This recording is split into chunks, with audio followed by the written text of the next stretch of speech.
오늘은 우리가 함께 두려움을 다스리는 법이라는 제목을 가지고 하나님의 말씀을 함께 나누길 원합니다.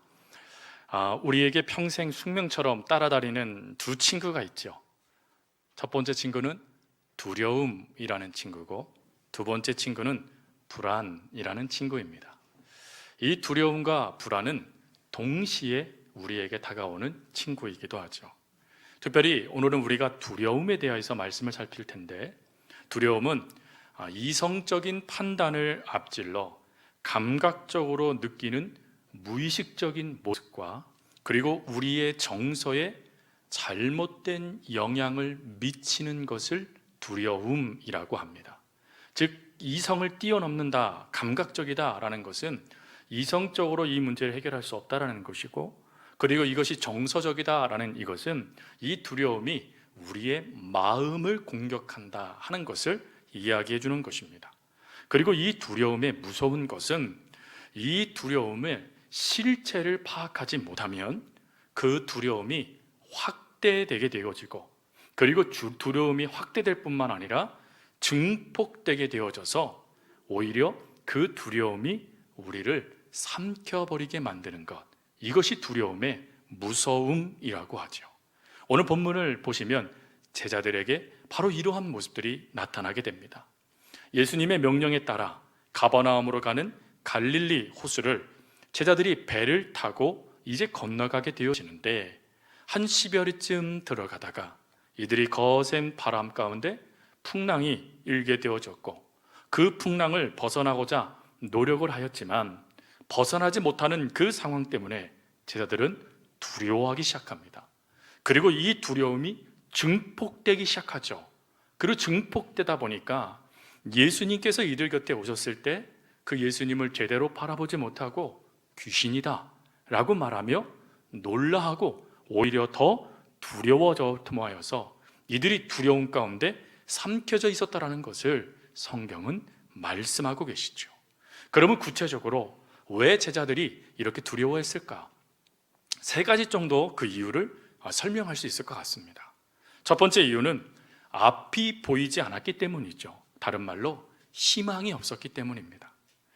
제자들이 험한 파도와 맞서 싸우기 시작했을 때 이미 날이 저물었다라고 말을 하고, 또 10여리쯤 지나가게 됐을 때 밤 사경쯤 되었다라고 이야기합니다. 밤 사경은 유대적인 시간 개념이고, 우리의 시간 개념으로 따지면 대략 새벽 3시 정도 되는 시간입니다. 여러분, 새벽 3시에 어두워져 있는데 파도까지 치고, 그 파도를 내가 해결할 수도 없는 상황 가운데 몰리게 되어졌을 때의 그 절망감을 어떻게 설명할 수 있겠습니까? 더군다나 우리 제주도 이 앞바다, 서귀포 앞바다에도 등대가 있지 않습니까? 이 등대를 통하여서 빛이 비춰지는 것이 조그마한 불빛이라도 만약 제자들이 보았다라면 그들이 그래도 희망을 갖고 저기야, 우리 저기까지만 가면 돼 라고 하며 힘있게 노를 젓지 않았겠습니까? 근데 밤 사경, 어두운 거예요. 어둡다 보니 아무것도 보이지 않고, 아무것도 보이지 않는 것도 힘든데 이들의 힘으로는 도저히 이 풍랑을 극복할 수 없다라는 두려움이 이들을 집어삼키고 있는 것입니다. 이런 이야기가 있었습니다. 한 아버지와 한 아들이 광야를, 사막을 횡단하여 다른 곳으로 여행을 하게 되었습니다. 근데 한참 광야 사막길을 걷는데 아들이 너무 목이 탄 거예요. 갈증이 너무 심하고 이거 이렇게 하다가 내가 죽겠다라는 생각이 들자 아들은 그 두려움에 절망하게 됩니다. 그러자 그 두려움을 아버지에게 이렇게 말합니다. 아버지, 저는 더 이상 못 가겠어요. 목이 마르고 지쳐서 죽을 지경이에요. 그러자 아버지는 그 아들의 어깨를 토닥이면서, 얘야, 그렇지만 끝까지 가보아야 하지 않겠니? 얼마 안 가서 사람이 사는 마을을 발견할 수 있을 거란다 라고 하며 아버지가 아들을 격려하며, 그리고는 그 사막의 여정을 계속해서 걸어가기 시작합니다. 그러다가 어느 정도 시간이 지난 뒤 이들 눈에 무엇이 보였냐면 무덤이 보이기 시작했습니다. 아들은 그 무덤을 보자마자 극한 절망감 가운데 아까 말씀드렸던 두려움이 증폭됩니다. 그래서 즉시 눈물을 흘리며 아버지에게 이렇게 말합니다. 아버지, 적어보세요. 저 사람도 우리처럼 지쳐서 마침내 죽고 말았어요 라고 말이죠. 그러니까 절망감 가운데 무덤을 보면서 그렇게 해석을 했던 것입니다. 그 고개를 푹 숙이며 눈물을 짓고 있는 아들에게 아버지는 그 아들의 어깨에 손을 얹으며 이렇게 얘기했답니다. 아니란다. 무덤이 어귀에 있다는 것은 곧 희망이 있다는 것이다. 여기서 멀지 않는 곳에 마을이 있다는 것이야.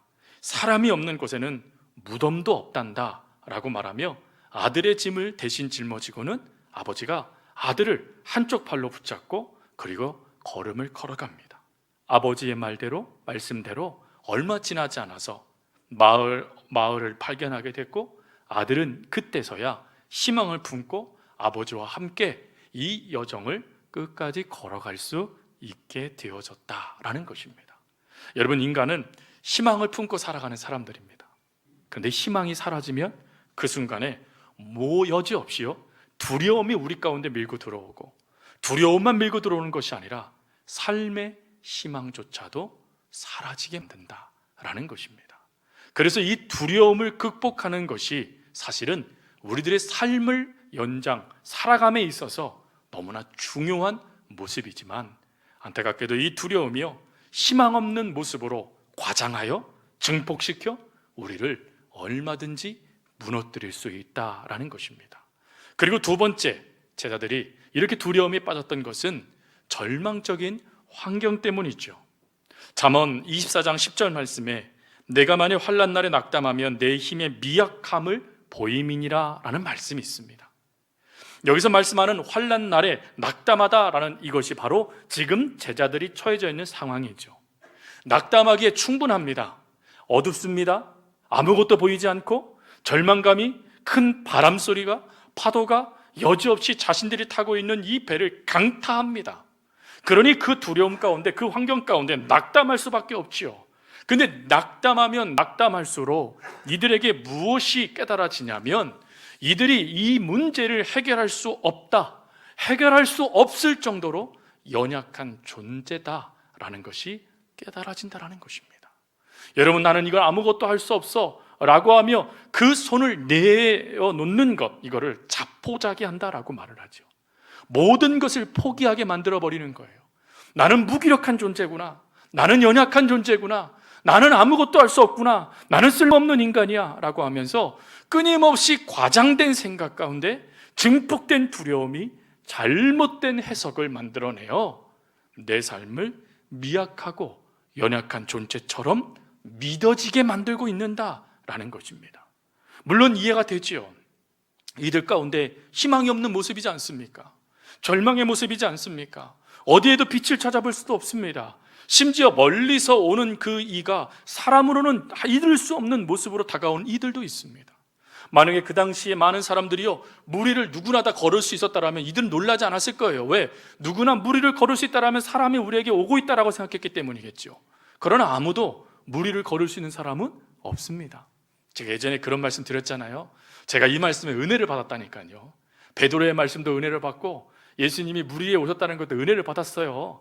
그래서 여름에 묵가에 가가지고 하나님, 제가 이걸 믿습니다 하고요, 제가 딱 무리의 발을 내딛었습니다. 어떻게 됐을까요? 퐁당 빠졌습니다. 이거는 믿음과 상관없는 거예요. 오히려 제가 하나님을 시험하는 거죠. 그때 제가 이 상황 가운데 왜 나는 하나님을 믿는데 이게 이렇게 되지 않지? 라고 했을 때 목사님께 여쭸어요. 그랬더니 목사님이 뭐라 그러시냐면, 한 가지 이유 때문이야. 주님이 말씀하지 않으셨거든. 주님이 말씀하실 때 역사가 되는 거지, 제가 그렇게 확신한다고, 신념을 갖는다고 되어지는 것은 아니었다라는 것입니다. 여러분, 누구나 다 신념을 품을 수 있습니다. 이 당시에 이 배 안에 타고 있는 제자들 중에 많은 이들이 어부였어요. 그것도 배타랑 어부 말입니다. 바람을 읽을 줄 압니다. 물의 흐름을 읽을 줄 압니다. 파도를 어떻게 타야 되는지 압니다. 그런데 두려움이 밀고 들어와 이들의 마음을 휘잡기 시작하니까 이들의 모든 지금까지의 노하우들이 물거품이 되어져 버리는 거예요. 물거품이 되어져 버리니까 이들은 절망했던 것입니다. 여러분, 우리들도요 이럴 수 있다는 것을 안타깝게도 인정하셔야 돼요. 여러분, 우리 연약합니다. 오늘 우리가 무엇인가를 다짐하고 하나님 나 이렇게 살겠습니다라고 결단해도 교회 문을 나서는 순간 잊어버리고 또 세상살이 가운데 허덕이다가 오히려 반대되는 삶을 살아가기 때문인 것이죠. 우리는 연약해요. 근데 그 연약함이 절망적인 환경과 부닥치니 오히려 더 많은 두려움 가운데 무너뜨리게 만들었다라는 것입니다. 그리고 또 세 번째 중요한 이유가 있죠.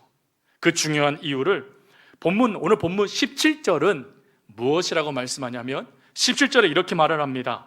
배를 타고 바다를 건너 가버나움으로 가는데 이미 어두웠고, 이건 살펴봤습니다. 절망적인 상황. 그 다음에 또 이렇게 말씀 나와요. 예수는 아직 그들에게 오시지 않았더라. 무슨 말입니까? 예수님이 안 계셨다라는 거예요. 근데 이 말씀은 무엇을 전제로 두고 있는 말씀이냐면 예수님이 오신다라는 것을 전제로 두고 있는 것입니다. 즉 예수님께서 제자들을 배로 타고 가버나움으로 가라라고 말씀하실 때 무엇까지도 말씀하셨냐면 내가 너희들이 있는 이 배 안으로 올 거야 라고 말씀하셨다라는 거예요. 그런데 아직 안 왔대요. 이 얘기는 쉬운 말로 이런 거죠. 여러분들이 예수님 믿으시죠? 오늘 여기에서 예수님 안 믿는 분들 한번 손들어 보십시오. 없으시죠?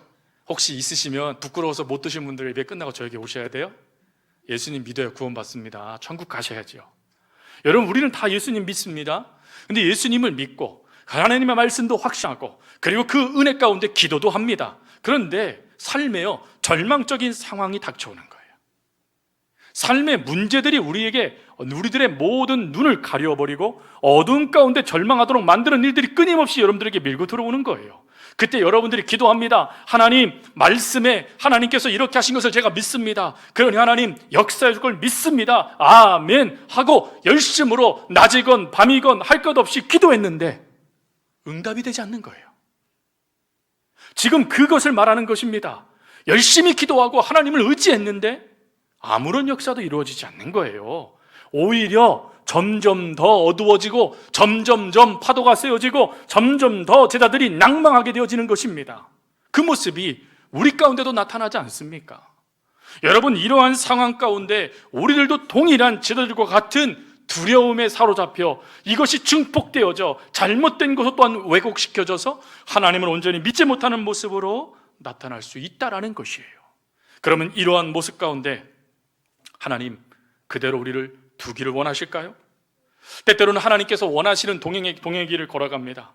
하나님의 말씀대로 순종도 합니다. 그리고 희망도 품습니다. 말씀도 붙잡습니다. 확신도 갖습니다. 그리고 주님께서 원하시는 일이라면 내가 애쓰고 애쓰겠습니다 라고 다짐하지만 그 모든 것이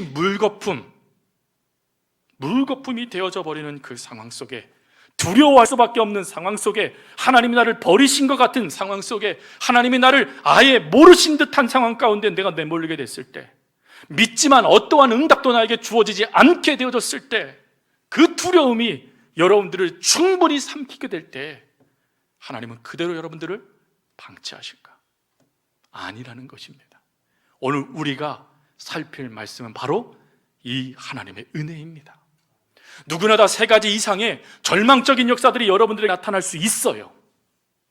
하나님의 말씀에 순종했지만 목숨을 잃을 수도 있고요, 하나님의 말씀에 순종했더니 여러분들의 사업체가 망할 수도 있습니다.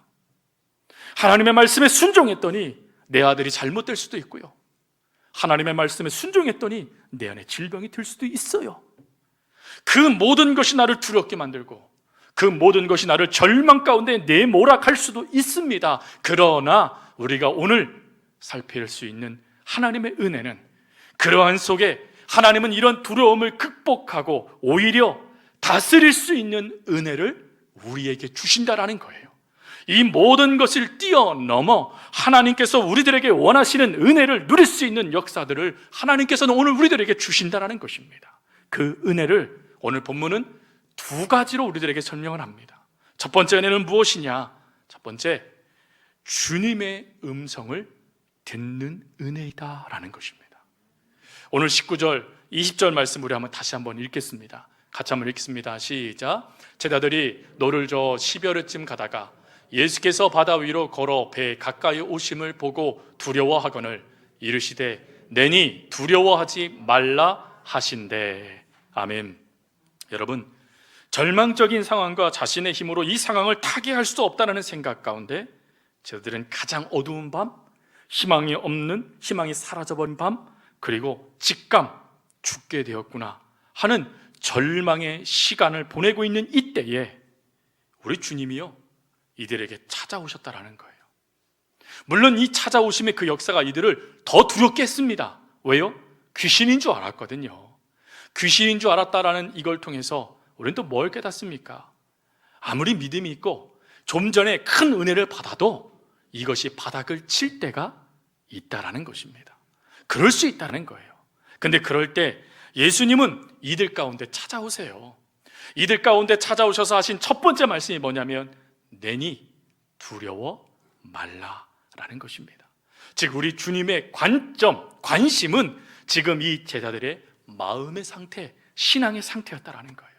지금 이들의 마음이 두려워서 잘못된 것으로 과장하고 증폭하고 왜곡시키고 있는 그 마음의 상태를 우리 주님께서 아셨다라는 것입니다. 그런데 제가 조금 이해 안 되는 게 있어요. 그게 뭐냐면 사실 이들이 이렇게 무너지게 됐던 것은 누구 때문입니까? 엄밀히 따지면 주님 때문이잖아요. 무리들과 함께 있고 싶었습니다.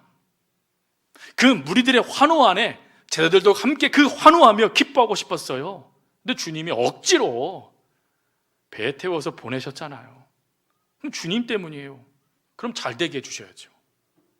순탄한 마치 허니바람에 돛담배처럼 편안하게 두리둥실 떠나갈 수 있도록 하나님 도와주셔야죠.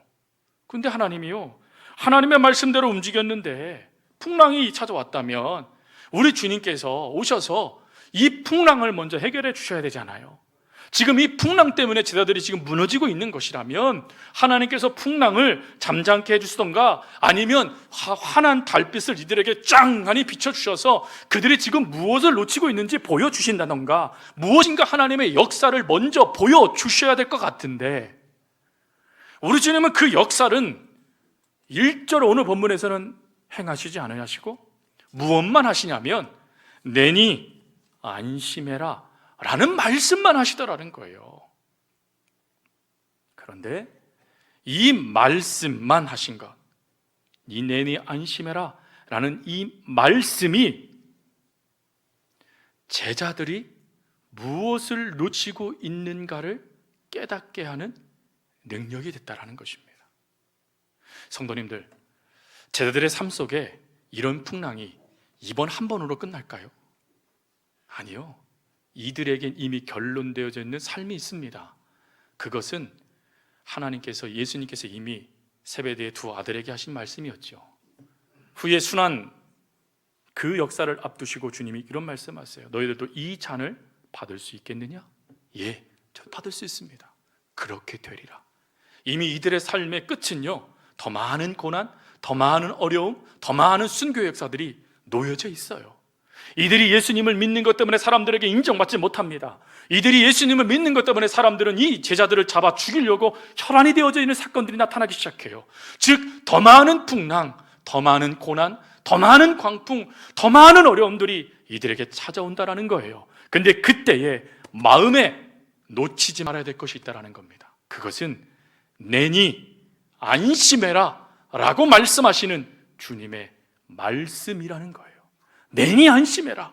그리고 내니 안심하라 라는 이 말씀은 어떠한 것을 의미하는 거냐면 지금 너희들이 힘들어하고 있는 이 상황, 너희들이 두려워하여 절망 가운데 빠지도록 만들었던 이 역사들을 능히 이길 수 있는 이가 나다. 내가 이 문제를 해결할 수 있어. 지금 이 문제 해결자인 내가 너희들 곁에 왔다라는 것을 말하는 거예요. 그러니 안심하다라는 이 말씀이요 제자들에게 어떠한 은혜가 되겠습니까? 주님께서 나에게 말씀하시고 주님께서 나에게 다가와 주시고 주님께서 내 역사 가운데 함께 하시면 어떠한 문제가 우리에게 다가와서 우리를 삼킬 듯이 입을 벌려도 괜찮구나.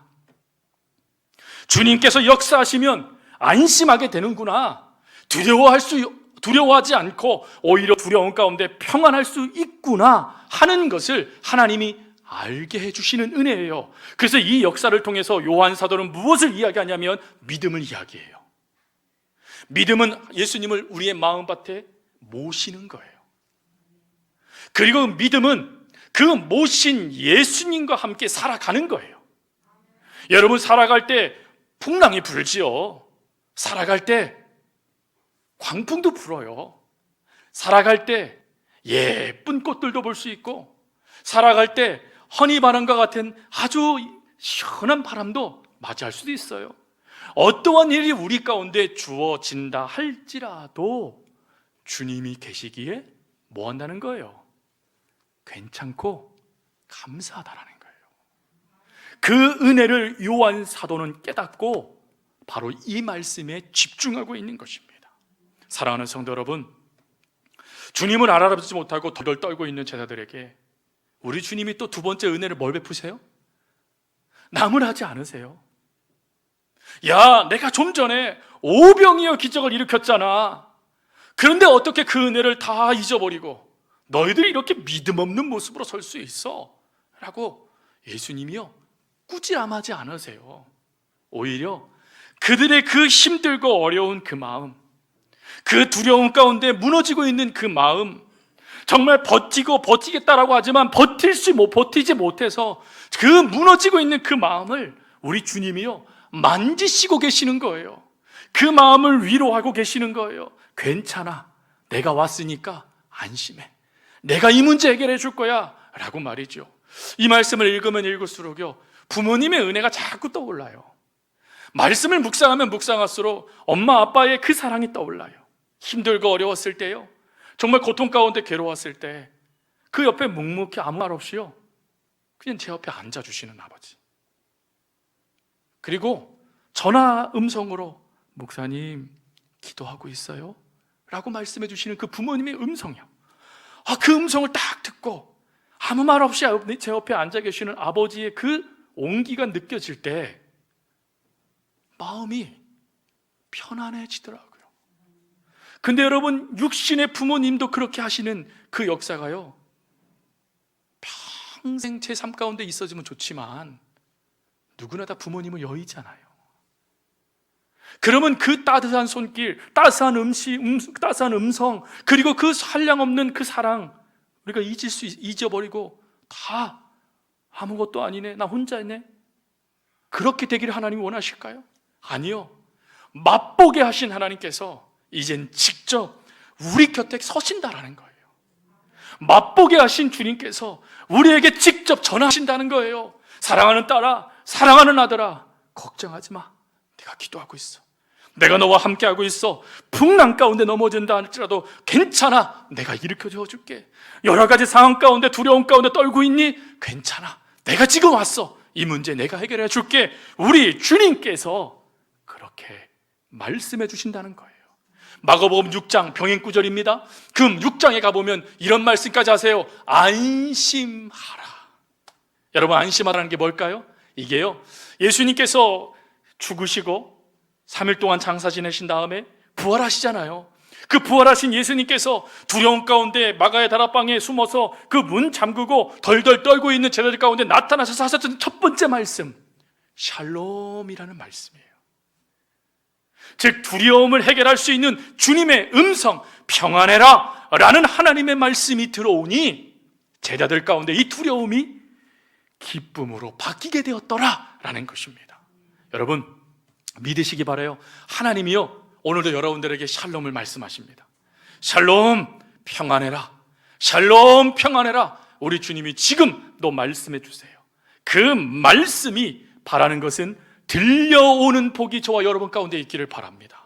그 들려옴이 제자들이 두려움을 극복하는 첫 번째 은혜가 돼요. 그리고 두 번째 은혜는 무엇이냐? 예수님을 영접하니 그것이 하나님의 은혜가 되어더라 라는 것입니다. 여러분, 제자들이 지쳐갈 무렵, 거의 포기할 무렵이 돼서야 주님이 오셨어요. 저는 이 모습을 보면서 나사로의 말씀이 떠오르더라고요. 그냥 포기해버렸잖아요. 이미 죽은 지 나흘이나 됐어요. 이미 썩어서 냄새도 나요. 포기잖아요, 여러분. 절망이잖아요, 여러분. 이제는 어쩔 수 없다라는 그냥 낙담이잖아요. 이런 순간에 주님께서 이들에게 오셔서 음성을 말씀하셨고, 음성을 말씀하시는 끝난 것이 아니라 21절에 중요한 말씀 하나를 더 하세요. 우리 21절 말씀을 같이 한번 화면을 보면서 좀 읽겠습니다. 21절 말씀 화면을 좀 띄워주세요. 오늘 본문 21절, 오늘 본문 21절이요. 읽겠습니다. 시작. 이에 기뻐서 배로 영접하니 배는 곧 그들이 가려는 땅에 이르렀더라. 아멘. 여러분, 중요한 것, 절망의 순간에 주님이 찾아오셨어요. 그리고 그 찾아옴으로 풍랑전도가 해결된 게 아니라 오늘 요한 사도가 집중하고 있는 것은 뭐냐면 주님을 배로 영접하니 뭐 했대요? 가버나움에 이르렀대요. 풍랑이 치고 있었을 때는 자신들이 하나님 원하는 것, 주님께서 명령하여 가라는 곳에 이르긴커녕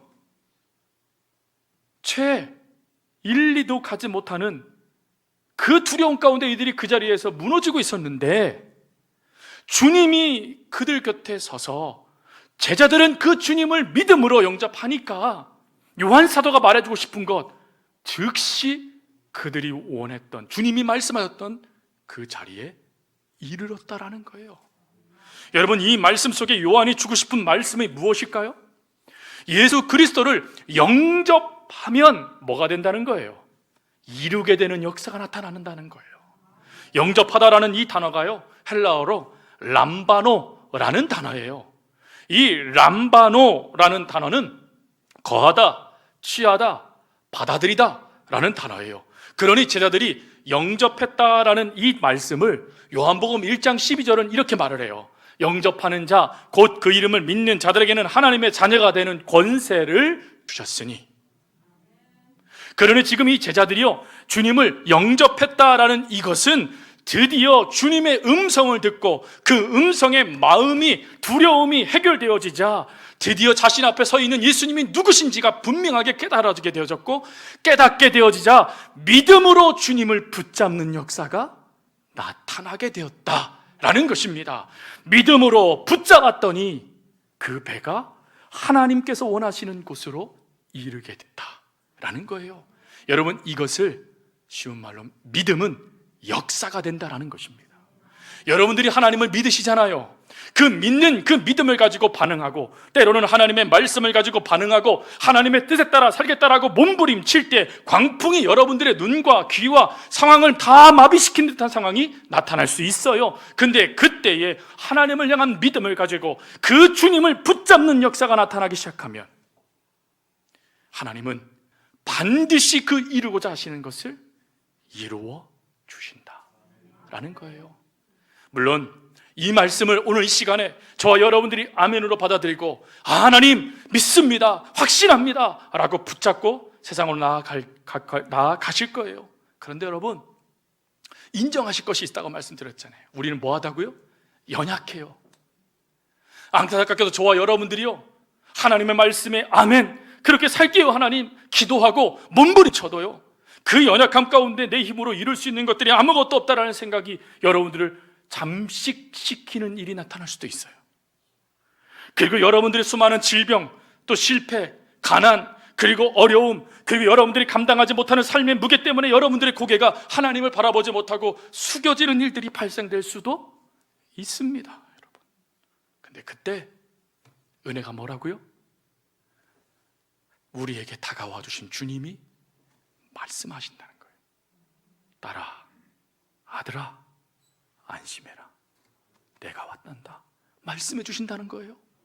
그리고 그 음성에 내가 겨자씨만한 믿음만 가지고도 그 음성에 반응을 하면 그것이 역사가 된다는 거예요. 여러분, 이때의 제자들의 믿음이 온전했습니까? 아니요, 여러분. 이때 이후에도 제자들은 끊임없이 믿음 없는 모습을 보여요. 그런데 오늘 이때의 제자들의 믿음을 한 신학자는 이런 말을 해요. 볼품없는 믿음이라고 말이죠. 볼품없는 믿음이라도 할지라도 주님께 반응을 하면 그 믿음은 하나님께서 이루어 가시는 사랑, 은혜, 역사가 된다라는 것입니다. 여러분, 이 역사가 후에 제자들을 온전한 주의 삶을 살아가게 만드는 사도가 되게 해 주었다라는 것이에요. 우리들도 하나님은 이와 같은 은혜를 더해 주십니다. 보잘것 없으십니까? 자랑할 것도 없으세요? 그 믿음이면 됩니다. 그 믿음이면 돼요. 그 믿음을 가지고 오늘 여러분들의 삶의 문제 가운데, 그 여러분들을 잠식시키는 수많은 두려움 가운데 찾아와 주시는 주님, 그리고 따스한 음성으로 지금 그 마음이 어쩔 줄 몰라 하고 있는 여러분들에게 샬롬 말씀하며 그 평안을 밀어주시는 주님, 그 주님을 보잘것없는 믿음이라 할지라도 붙잡으면 오늘 성경 분명히 뭐라고 말씀합니까? 21절, 이에 기뻐서 기쁨이 된다라는 거예요. 여러분, 이 은혜가 저 여러분들의 은혜가 될 수 있길 바랍니다. 말씀을 마칩니다. 두려움, 여러분들에게 찾아올 때 기억하세요. 두려움 가운데 그 두려움을 밟고 서 계시는 주님이 계십니다. 그 두려움이 여러분들에게 속삭여서 여러분들의 마음을 무너뜨릴 때 더 큰 소리로 여러분의 귓절에 사랑하는 딸아, 사랑하는 아들아, 내니 두려워하지 말아라 라고 말씀하시는 주님이 계십니다. 그러니 그 주님을 보잘것없는 믿음이라 할지라도 붙잡는 저와 여러분이 될 수 있길 바랍니다. 그럴 때 오늘 21절의 이 말씀, 그들이 가려운 땅에 이르렀더라 라는 이 말씀이 저와 여러분들에게 주어지는 하나님의 은혜가 될 수 있기를 간절히 주님의 이름으로 부탁드립니다. 우리